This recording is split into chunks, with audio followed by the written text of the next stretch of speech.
नमस्कार विद्यार्थी मित्रांनो, गजरेज मॅथ्स फाउंडेशन या आपल्या यूट्यूब चॅनलमध्ये आपलं सर्वांचं स्वागत आहे। तर आजचा जो आपला टॉपिक आहे तो आहे क्लास 7 आणि 8च्या विद्यार्थ्यांसाठी। कसं आहे की ज्या खूप मोठमोठ्या नंबर्स असतात किंवा खूप स्मॉलेस्ट नंबर्स असतात, मोठा नंबर जसं की वेलॉसिटी लाईटची एअरमध्ये किती आहे ही खूप मोठी संख्या आहे, तसंच सरफेस एरिया ऑफ अर्थ आहे किंवा व्हॉल्यूम ऑफ अर्थ आहे किंवा डिस्टन्स बिटवीन मून अँड अर्थ आहे। तर ह्या ज्या मोठमोठ्या नंबर्स असतात यांना आपण पॉवरच्या फॉर्ममध्ये कसं लिहू शकतो। तर पॉवरच्या फॉर्ममध्ये लिहिण्याकरता एक लक्षात ठेवायचं की 0पेक्षा मोठी असली पाहिजे के आणि 10पेक्षा लहान। ठीक आहे, दिलेल्या नंबरला पॉवरच्या फॉर्ममध्ये लिहिण्यासाठी के म्हणजे एक कॉन्स्टंट नंबर अशी की ती 0पेक्षा मोठी पाहिजे आणि 10पेक्षा लहान पाहिजे। ते कसं पाहिजे ते आपण इथे पुढे बघूया। तर या मोठमोठ्या नंबर्स आहेत, आता खूप स्मॉलेस्ट नंबर जसं की diameter of an atom of gold किंवा diameter of an atom of oxygen. ठीक आहे, तर ऑक्सिजनच्या ॲटमचा डायमीटर किंवा गोल्डच्या ॲटमचा डायमीटर ह्या खूप स्मॉलेस्ट नंबर्स आहेत। तर यांना पॉवरच्या नोटेशनमध्ये कसं लिहायचं ते आपण इथे पाहणार आहोत। तर इथे के इंटू 10⁻⁴ इथे एन, ही एन काही पण राहू शकते, म्हणजे इंटिजर्स राहू शकते। ठीक आहे, तर इथे जे के आहे हा 0पेक्षा मोठा पाहिजे आणि 10पेक्षा लहान। आता पहिलं एक्झाम्पल बघा, velocity of light in air. लाईटची वेलॉसिटी एअरमध्ये इथे आपल्याला दिलेली आहे, हे आहे युनिट मीटर पर सेकंदमध्ये। मग काय करायचं, सगळ्यात आधी बघायचं की डिजिट सोडून किती झिरो आहे। इथे 1 2 3 4 5 6 7 8 झिरो आहे। मग 3 मल्टिप्लाय 1च्या समोर 8 झिरो लावायचे, 1 2 3 4 5 6 7 8 metre per second, that is equal to 3 जसं तसं इंटू। आता इथे 1च्या समोर 8 झिरो आहे म्हणून याला लिहायचं 10⁸ मीटर पर सेकंद। आता ही एवढी मोठी नंबर लक्षात ठेवायला कठीण आहे, पण ही नंबर आपण लक्षात ठेवू शकतो। त्याच्यामुळे जे मोठमोठ्या नंबर्स आहेत किंवा स्मॉलेस्ट नंबर्स आहेत त्या लक्षात ठेवण्याकरता आपण त्याला 10च्या पॉवरमध्ये लिहितो। तर velocity of light in air काय झालं, मग 3 × 10⁸ मीटर पर सेकंद। नेक्स्ट बघा, दुसरा आहे की surface area of earth. अर्थचा surface area, आता एवढी मोठी नंबर तुम्ही लक्षात ठेवू नाही शकणार। मग काय करायचं, आपण सरळ इथे घेऊया 51 इंटू 1च्या समोर किती झिरो लावाल, हे 3 2 5 आणि 2 7, म्हणजे 1 2 3 4 5 6 7, दॅट इज इक्वल टू। आता ही जी नंबर आहे हा के जो आहे हा आपल्याला 0पेक्षा मोठा आणि 10पेक्षा लहान पाहिजे। मग त्यासाठी काय करा, इथे डेसिमल पॉईंट एक डिजिट नंतर द्या, म्हणजे 5.1 इंटू 10⁻1 होईल। ठीक आहे, किंवा आपण फक्त 10 लिहायचं, डेसिमल पॉईंट 2 डिजिट नंतर दिला तर 10⁻2 होईल। इथे 1 लिहायची गरज नाही, इंटू इथे 10चा पॉवर किती होईल, किती झिरो आहे, 1 2 3 4 5 6 7, तर 10⁻7 होईल। आता इथे 10चा पॉवर 1 आहे, 10चा पॉवर 7 आहे, 7 + 1 8, हे मी इंडायसिसमध्ये शिकलेले आहे। तर 5.1 इंटू 10⁻8 स्क्वेअर किलोमीटर। अशा पद्धतीनं आपण ही नंबर लक्षात ठेवू शकतो। त्यानंतर थर्ड एक्झाम्पल बघूया, व्हॉल्यूम ऑफ अर्थ। अर्थचं व्हॉल्यूम किती आहे। मग इथे एवढी नंबर आपण लक्षात नाही ठेवू शकत, याला कसं लिहू, मग आपण 11 जसे तसे इंटू 1च्या समोर किती झिरो लावू, आता 3 2 5 7 9 11, 11 zero, 1 2 3 4 5 6 7 8 9 10 11, that is equal to. आता 11 ही 10पेक्षा मोठी आहे, आपल्याला इथे नंबर कोणती पाहिजे, 0पेक्षा मोठी आणि 10पेक्षा लहान। मग याला कसं लिहू आपण, इथे 1.1 इंटू 10 मल्टिप्लाय, इथे 10चा पॉवर किती होईल, 11 झिरो होते म्हणून 10चा power 11, that is equal to 1.1 into इथे 10चा पॉवर 1 आहे, 10चा पॉवर 11 आहे, मल्टिप्लिकेशनमध्ये पॉवरची ॲडिशन होते कारण बेस सेम आहे। मग 10चा पॉवर इथे होईल 12, युनिट आहे किलोमीटर क्यूब। नेक्स्ट आहे क्वेश्चन नंबर 4 बघा, याच्यामध्ये डिस्टन्स बिटवीन सन अँड अर्थ दिलेला आहे। सन आणि अर्थमधलं डिस्टन्स इथे आपल्याला हे आपण लक्षात ठेवणं कठीण आहे। मग काय करायचं, इथे 15 लिहू आधी, मल्टिप्लाय 1च्या समोर किती zero, 3 + 2 5 + 2 7, 1 2 3 4 5 6 7 that is equal to, आता 15ला कसं लिहायचं, 1.5 इंटू 10 इंटू, आता इथे 10चा पॉवर किती होईल, 0 इथे 7 आहे, 10चा पॉवर 7 इक्वल टू 1.5 इंटू, हा इथे पॉवर 7 आहे, इथे 1 आहे, 7 + 1 8, 10चा पॉवर 8 किलोमीटर. नेक्स्ट आहे डिस्टन्स बिटवीन मून अँड अर्थ. तर हे डिस्टन्स लिहिण्याकरता आधी हे नंबर लिहून घेऊया, 384 इंटू, आता तुम्ही सरळ इथे 1 इंटू म्हणजे 1च्या समोर एवढे 0 द्या किंवा डायरेक्ट 10चा पॉवर लिहा. किती 0 आहे, 1 2 3 4 5 6 म्हणजे 10चा पॉवर 6 होईल. आता 384ला 10पेक्षा स्मॉलर नंबरमध्ये कसं लिहूया, तर डेसिमल पॉईंट 2 डिजिट नंतर द्या, म्हणजे 3 इंटू 84. डेसिमल पॉईंट 2 डिजिट नंतर दिलं, त्याच्यामुळे याला 100ने मल्टिप्लाय करू.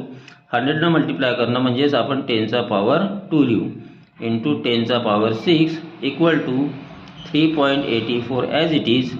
इथे 2 आहे, इथे 6 आहे, 6 + 2 8 म्हणजे 10चा पॉवर 8 मीटर. नेक्स्ट बघूया, diameter of an atom of gold.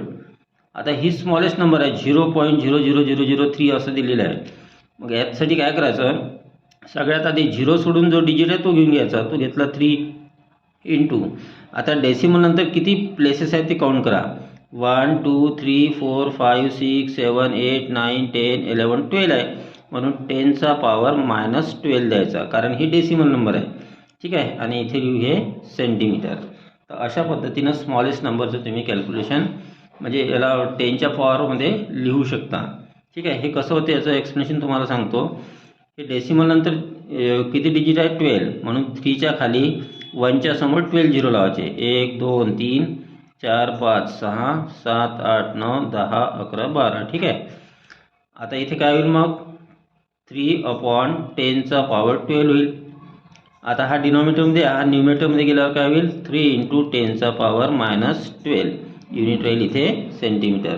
इथे रूल कोणता लागतो, एचा पॉवर m असेल तर 1/aचा पॉवर -m होते, किंवा एचा पॉवर -m असेल तर 1/aचा पॉवर m होतो. हा रूल इथे लागतो. त्यानंतर बघूया क्वेश्चन नंबर 7मध्ये काय दिलेलं आहे, diameter of an atom of oxygen. ऑक्सिजनच्या ॲटमचा आपल्याला डायमीटर फाइंड आउट करायचा आहे.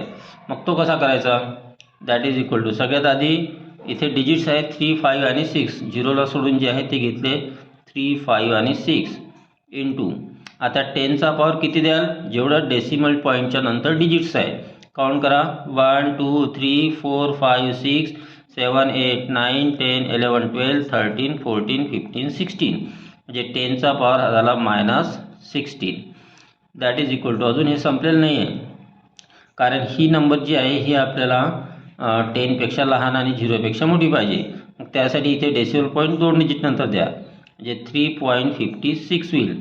डेसिमल पॉईंट 2 डिजिट नंतर दिलं म्हणून याला मल्टिप्लाय करूया 100ने, आणि 100 म्हणजेच होते 10चा पॉवर 2 इंटू 10चा पॉवर -16 ॲज इट इज. आता 3.56 ॲज इट इज इंटू, इथे बघा दोघांचा बेस सेम आहे आणि मल्टिप्लिकेशनमध्ये पॉवरची ॲडिशन होते, तर -16 + 2 होईल. आता इंटिजरमध्ये तुम्ही शिकलेला आहे, याचा आन्सर काय होते, -14. मग इथे होईल 10चा पॉवर -14 मिलीमीटर. तर अशा पद्धतीनं कोणत्याही स्मॉलेस्ट नंबर आणि ग्रेटेस्ट नंबरला तुम्ही 10च्या फॉर्ममध्ये, पॉवरच्या फॉर्ममध्ये म्हणजे बेस आणि इंडेक्सच्या फॉर्ममध्ये लिहू शकता. कळलं. तर आता याचा यूज कुठे होतो, जसं एक क्वेश्चन आहे, 0.00243 multiply 0.00032 equal to 6 into 10⁻⁴ x आणि त्याचा पॉवर 5 आहे. तर या एक्झाम्पलमध्ये आपल्याला एक्सची व्हॅल्यू फाइंड आउट करायची आहे. मग आपल्याला ही जी स्मॉलेस्ट नंबर आहे हिला आपण 10च्या फॉर्ममध्ये लिहूया आणि या नंबरला सुद्धा 10च्या फॉर्ममध्ये लिहूया. आता इथे काय होईल, 0ला सोडून जे डिजिट आहे ते घेऊन घेऊ, 243 इंटू, इथे डेसिमल नंतर किती डिजिट आहे, 1 2 3 4 5 म्हणजे 10⁻⁻5 होईल, कारण इथे डेसिमल नंबर आहे ही.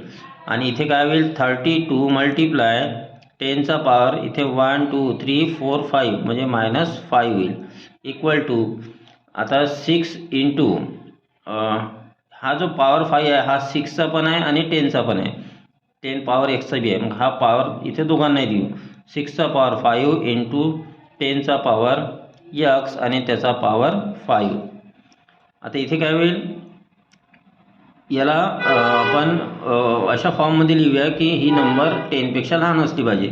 मग काय होईल, 2.43 डेसिमल पॉईंट आपण 2 डिजिट नंतर दिलं म्हणून याला लिहूया 10चा पॉवर 2, म्हणजे 100ने मल्टिप्लाय करू.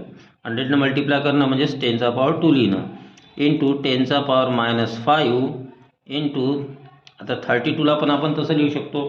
किंवा काय करा, याला कॅल्क्युलेट करण्याकरता 243 आणि 32 याला आपल्याला पॉवरच्या फॉर्ममध्ये लिहावं लागेल. ठीक आहे. मग त्यासाठी काय करा, आधी 243चे फॅक्टर्स फाइंड आउट करा, कारण आपल्याला माहीत नाही की हा कुणाचा किती पॉवर आहे तर. ठीक आहे. तर याला 3ने डिवाइड होते, तर 8 जा 1 जा, पुन्हा 3 होते, इथे येईल 27, पुन्हा 3 होते, इथे येईल 9, पुन्हा 3 होते, इथे 3 आणि 3 1 जा.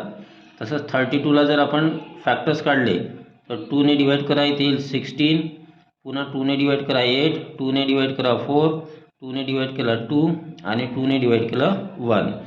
म्हणजे 243ला आपण 3च्या फॉर्ममध्ये कसं लिहू, 1 2 3 4 5, म्हणजे 3चा पॉवर 5 इंटू 10चा पॉवर -5 इंटू 32ला 1 2 3 4 5, म्हणजे 2चा पॉवर 5 इंटू 10चा पॉवर -5.